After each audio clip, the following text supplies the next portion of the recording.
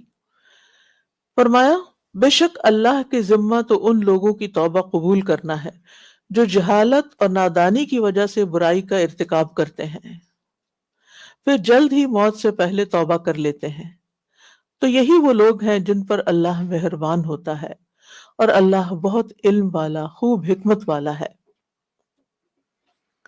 بندے کی توبہ قبول کرنا اللہ نے اپنے ذمے لے لیا ہے، کسی اور کے ہاتھ میں نہیں رکھا۔ انما التوبۃ علی اللہ، یعنی ایسے لوگوں کی توبہ قبول کرنا یہ اللہ کے ذمہ ہے، ورنہ اللہ تعالیٰ پر کوئی چیز لازم نہیں کہ وہ ضرور کرے، لیکن اللہ نے بندوں پر مہربانی کرتے ہوئے ان کو توبہ کا شوق دلایا ہے، موٹیویٹ کیا ہے کہ اگر تم توبہ کرو گے تو یہ میری ذمہ داری ہے کہ میں تمہاری توبہ قبول کروں گا۔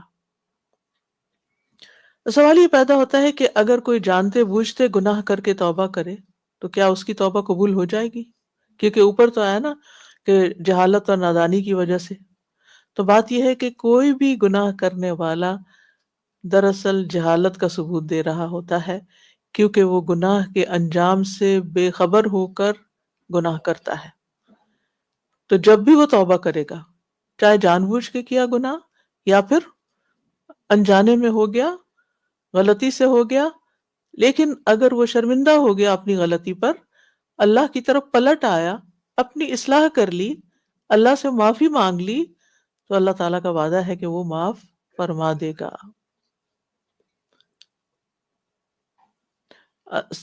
یعنی صحابہ کا اس پر اجماع ہے کہ ہر گناہ کے پیچھے جہالت ہوتی ہے، تو اس لیے اس آیت سے مراد صرف چند لوگ نہیں، یعنی چند مخصوص قسم کے گناہ گار نہیں، بلکہ کوئی بھی گناہ گار۔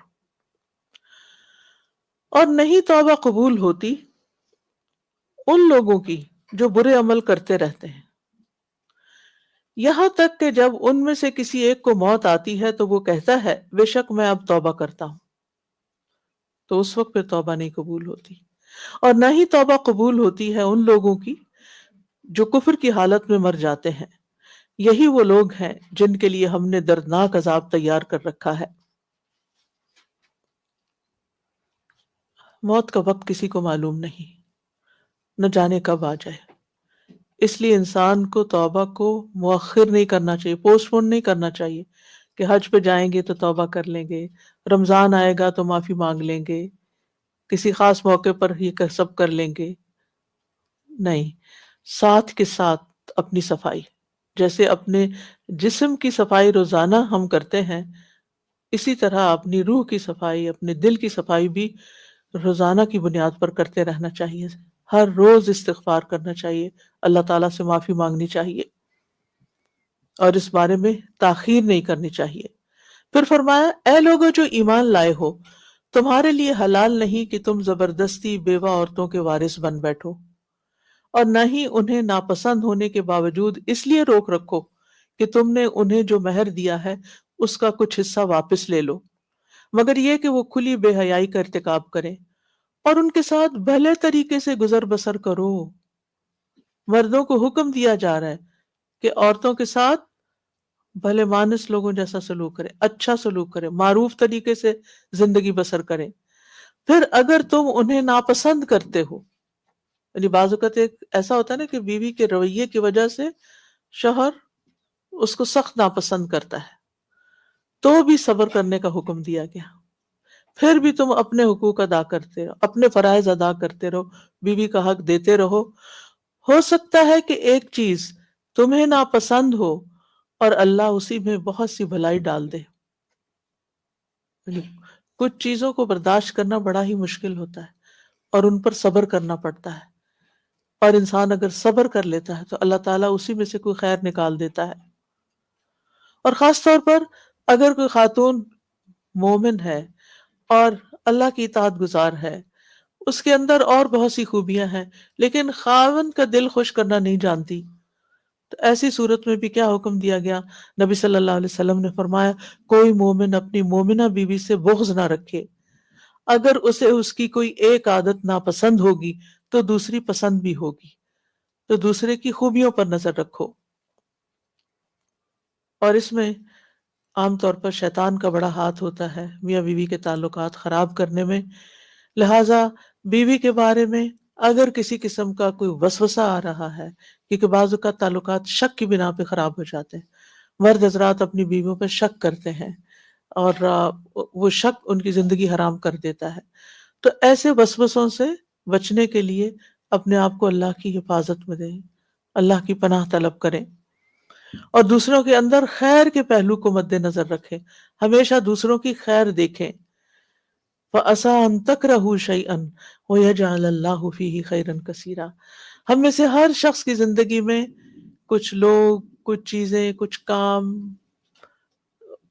ہمیں پسند نہیں ہوتے، کوئی نہ کوئی چیز ایسی ہوتی ہے کہ جس پر ہم دل تنگ ہو رہے ہوتے ہیں، لیکن چونکہ یہ زندگی امتحان ہے، لہٰذا ایسے مواقع پر ہمیں صبر کی ضرورت ہے کہ صبر کریں اور اس شر کے اندر بھی خیر تلاش کریں۔ اور اگر تم ایک بیوی کی جگہ دوسری بیوی بدل کر لانے کا ارادہ کر لو اور تم نے ان میں سے کسی کو ڈھیروں مال بھی دے رکھا ہو تو اس میں سے کچھ بھی واپس مت لو، یعنی تحفے دے کر واپس نہیں لے سکتے۔ کیا تم بہتان لگا کر اور کھلے گناہ سے اس کو لوگے؟ یعنی یہ ایک صورت ہے جس میں اگر بیوی سے کوئی ایسا گناہ سرزد ہوتا ہے یعنی بہت بے حیائی پر مبنی، تو اس صورت میں پھر شوہر کو حق ہے کہ وہ واپس لے لے، لیکن ادروائز نہیں۔ اور تم اس مہر کو کس طرح واپس لے سکتے ہو جبکہ تم ایک دوسرے سے صحبت کر چکے ہو اور وہ عورتیں تم سے پختہ عہد لے چکی ہیں، یعنی نکاح کے موقع پر۔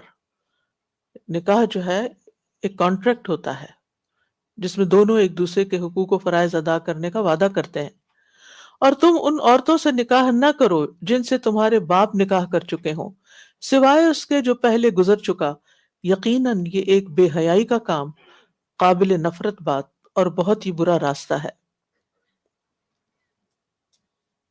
نیکسٹ۔ حرمت عليكم أمهاتكم وبناتكم وأخواتكم وعماتكم وخالاتكم وبنات الأخ وبنات الأخت وأمهاتكم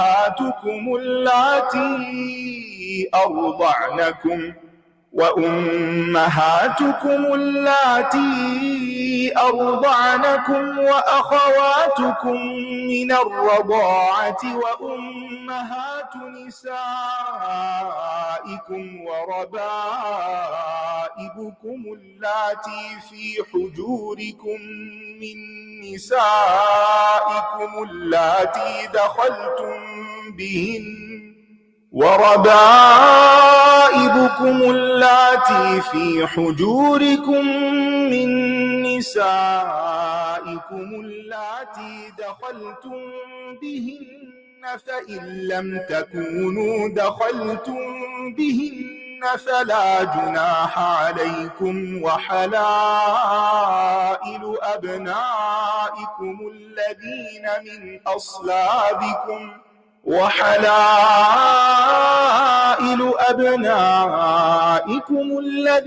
من أصلابكم وأن تجمعوا بين الأختين إلا ما قد سلف إن الله كان غفورا رحيما والمحصنات من النساء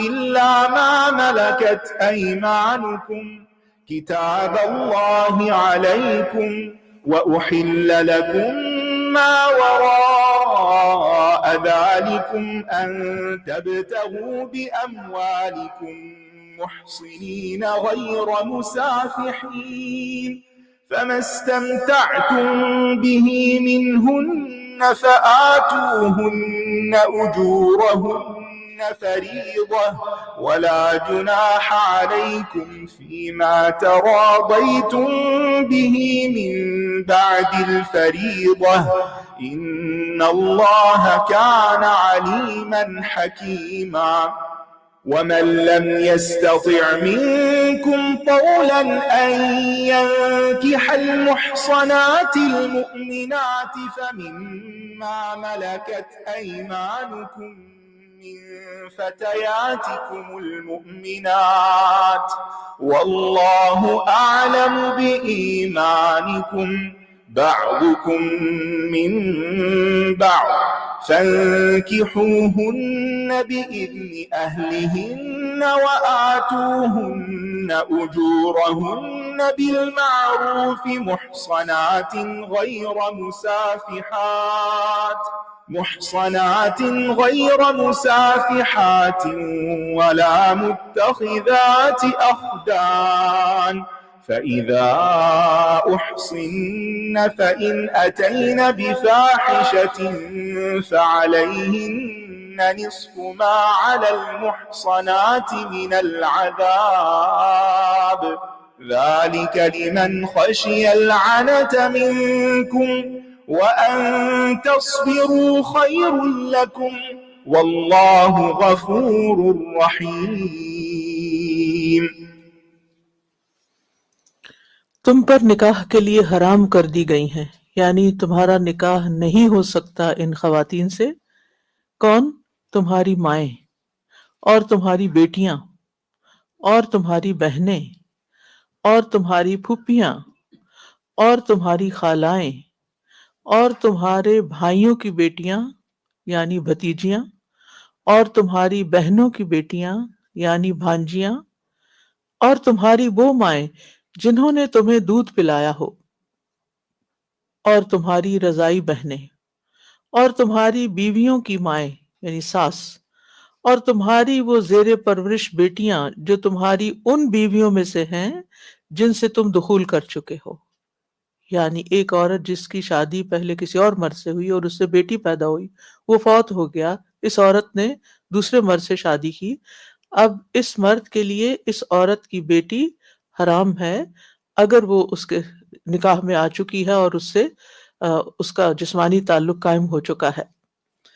پھر اگر تم نے ان سے دخول نہ کیا ہو تو تم پر کوئی گناہ نہیں، یعنی صرف نکاح ہوا اور طلاق ہو گئی اور کچھ عرصے کے بعد اسی عورت کی بیٹی کا پروپوزل اس نے بھیجا تو اس سے نکاح کر سکتا ہے، کیونکہ صرف نکاح ہی ہوا تھا، کوئی تعلق قائم نہیں ہوا تھا.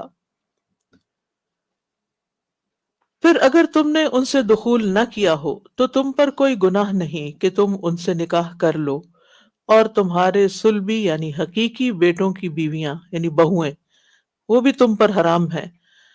اور یہ بھی تم پر حرام ہے کہ تم دو بہنوں کو بیک وقت اپنے نکاح میں جمع کرو، سوائے اس کے جو پہلے ہو چکا، یعنی دور جاہلیت میں جو ہوتا رہا اب وہ ہو چکا، اب آئندہ نہیں. بے شک اللہ بہت بخشنے والا نہایت رحم کرنے والا ہے، یعنی پچھلے گناہوں کو معاف کر دے گا. تو یہاں نسب کے وہ 7 رشتے بتائے گئے جن سے نکاح کرنا حرام ہے. ماں اور ماں کے حکم میں نانی، دادی، پڑدادی سب اس میں شامل ہیں. بیٹی کے حکم میں پوتی، نواسی اور پھر ان کے آگے بچے بھی، بیٹیاں بھی. پھر بہن سگی ہو یا اللاتی ہو یعنی ماں کی طرف سے یا باپ کی طرف سے، وہ بھی حرام ہے. پھپھی میں دادا کی بہن اور نانا کی بہن بھی شامل ہے. خالہ کا لفظ ماں، نانی اور دادی سب کی بہنوں کو بھی شامل کرتا ہے. ٹھیک ہے، یعنی خالہ میں ماں کی بہن اور نانی کی بہن، دادی کی بہن، وہ سب آ جاتے ہیں. بھتیجی اور بھانجی کے حکم میں ان کی بیٹیاں بھی اور ان بیٹیوں کی بیٹیاں بھی آ جاتی ہیں. یہ سب محرمات ہیں. قرآن مجید میں صرف 2 بہنوں کو جمع کرنا منع ہے، جبکہ حدیث میں پھوپھی بھتیجی اور خالہ بھانجی کو بھی جمع نہیں کر سکتے. یعنی ایک مرد اگر خالہ سے نکاح کرتا ہے تو بھانجی سے ایک وقت میں نہیں کر سکتا. ہاں خالہ فوت ہو گئی تو پھر بھانجی سے ہو سکتا ہے. تو اس سے پتہ چلتا ہے کہ اور یہ حدیث سے پتہ چلتا ہے ہمیں. اب آپ سوچئے کہ کیونکہ حدیث واضح ہے بخاری کی، پھوپھی بھتیجی اور خالہ بھانجی کو ایک نکاح میں جمع نہ کیا جائے. تو اس سے پتہ چلتا ہے کہ کچھ احکامات تو قرآن میں آ گئے ہیں اور کچھ مزید تفصیلات حدیث میں آ گئی ہیں. اور وہ بھی سنت یعنی سنت یا حدیث جو ہے وہ بھی شریعت کا ایک مستقل سورس ہے، ماخذ ہے۔ پھر اسی طرح رضاعت سے بھی کچھ رشتے حرام ہوتے ہیں جو نسب سے حرام ہوتے ہیں۔ رسول اللہ صلی اللہ علیہ وسلم نے فرمایا رضاعت سے یعنی دودھ پلا کر وہ رشتے حرام ہو جاتے ہیں جو نسب سے حرام ہیں۔ رضاعت میں 1 یا 2 دفعہ دودھ پینا کافی نہیں، کم از کم 5 مرتبہ بچے نے پیٹ بھر کے دودھ پیا ہو تو پھر رضاعت ثابت ہوتی ہے، اور راجح رائے یہی ہے کہ 2 سال کے اندر اندر پیا ہو۔ تو یہ سب احکامات بھی کیوں دیے گئے؟ تاکہ حرمت کے رشتے معلوم ہوں اور ان کے ساتھ کسی قسم کی زیادتی نہ ہو، اور عورتوں کی حفاظت ہو اپنے ہی گھروں میں۔ اور شادی شدہ عورتیں بھی تم پر حرام ہیں، یعنی اگر کسی عورت کا پہلے کا ہی نکاح ہو چکا ہے تو دوسرا مرد اس سے نکاح نہیں کر سکتا، سوائے ان لونڈیوں کے جو تمہارے دائیں ہاتھ کی ملکیت ہوں، یعنی وہ جو جنگی قیدی آتی تھیں تو ان کے اگر پیچھے شوہر ہے بھی تو جب وہ قید ہو گئی تو پھر اس کے بعد بغیر ان کی طلاق کے بھی ان کو وہ حلال ہیں۔ یہ تم پر اللہ کا لکھا ہوا حکم ہے، اور ان کے علاوہ دیگر عورتیں تمہارے لیے حلال کی گئی ہیں، بشرطے کہ کیا شرط ہے؟ تم اپنے مال یعنی مہر کے ذریعے انہیں حاصل کرو۔ مہر کی اتنی اہمیت ہے اور یہ عورت کا حق ہے۔ پاک دامنی اختیار کرنے والے ہو، یعنی نکاح کا مقصد کیا ہے؟ کہ انسان پاکیزہ زندگی گزارے، پاکیزہ ریلیشن شپ میں ہو، نہ کہ بدکاری کرنے والے۔ پھر اس نکاح کے ذریعے جو بھی فائدہ تم ان سے اٹھاؤ تو انہیں ان کے مقرر کیے ہوئے مہر ادا کر دو، اور مہر مقرر کر دینے کے بعد باہم رضامندی سے اس میں کمی بیشی کرنے میں تم پر کوئی گناہ نہیں۔ یعنی شادی کے موقع پر اگر ایک مہر مقرر ہوا، مثلا $1,00,000 مقرر ہوا، اور بعد میں شوہر کا بزنس ایک دم ڈاؤن ہو گیا اور وہ دینے کے قابل نہیں، تو آپس میں نیگوشیٹ کیا جا سکتا ہے کہ اس میں کچھ کمی بیشی کر لی جائے۔ بے شک اللہ بہت علم والا، خوب حکمت والا ہے۔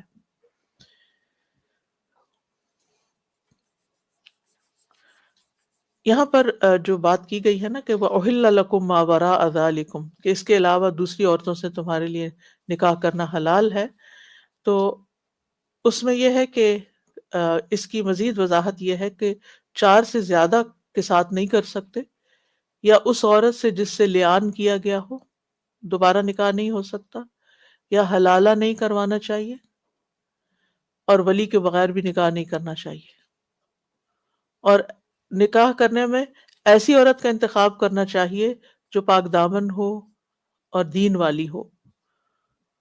پھر فرمایا اور تم میں سے جو آزاد مومن عورتوں سے نکاح کرنے کی وسعت نہ رکھتا ہو کہ ان کا مہر زیادہ دینا پڑے گا، تو مومن لونڈیوں میں سے جو تمہارے دائیں ہاتھ کی ملکیت ہے نکاح کر لے، اور اللہ تمہارے ایمان کو زیادہ جانتا ہے۔ تم سب ایک ہی طرح کے ہو، لہٰذا ان لونڈیوں سے ان کے مالکوں کی اجازت سے نکاح کرو، اور انہیں ان کے مہر معروف طریقے سے ادا کرو، بشرطے کہ وہ نکاح میں محفوظ ہونے والی ہوں، نہ کہ بدکاری کرنے والی اور نہ ہی چھپے دوست بنانے والی۔ یعنی مرد باقاعدہ نکاح کرے، نہ کہ صرف چھپی دوستی رکھے۔ تو جب وہ نکاح میں لے آئی جائیں، پھر اگر وہ کسی بدکاری کا ارتکاب کریں تو انہیں پاک دامن عورتوں کے مقابلے میں آدھی سزا ہوگی۔ یہ لونڈیوں سے نکاح کی اجازت اس کے لیے ہے جو تم میں سے گناہ میں پڑنے سے ڈرتا ہو، اور اگر تم صبر کرو تو تمہارے لیے بہتر ہے، یعنی آزاد عورت سے ہی شادی کرو، اور اللہ بہت بخشنے والا، نہایت رحم کرنے والا ہے۔ یہاں پر بڑا خوبصورت جملہ ہے یہ، وَأَن تَصْبِرُوا خَيْرٌ لَكُمْ، اور یہ صرف نکاح کے معاملے میں نہیں، ہر معاملے میں تم صبر کر جاؤ تو یہ تمہارے لیے زیادہ اچھا ہے، صبر کا طریقہ زیادہ بہتر ہے، اور صبر کی توفیق بھی اللہ ہی دیتا ہے، اللہ ہی سے مانگنا چاہیے۔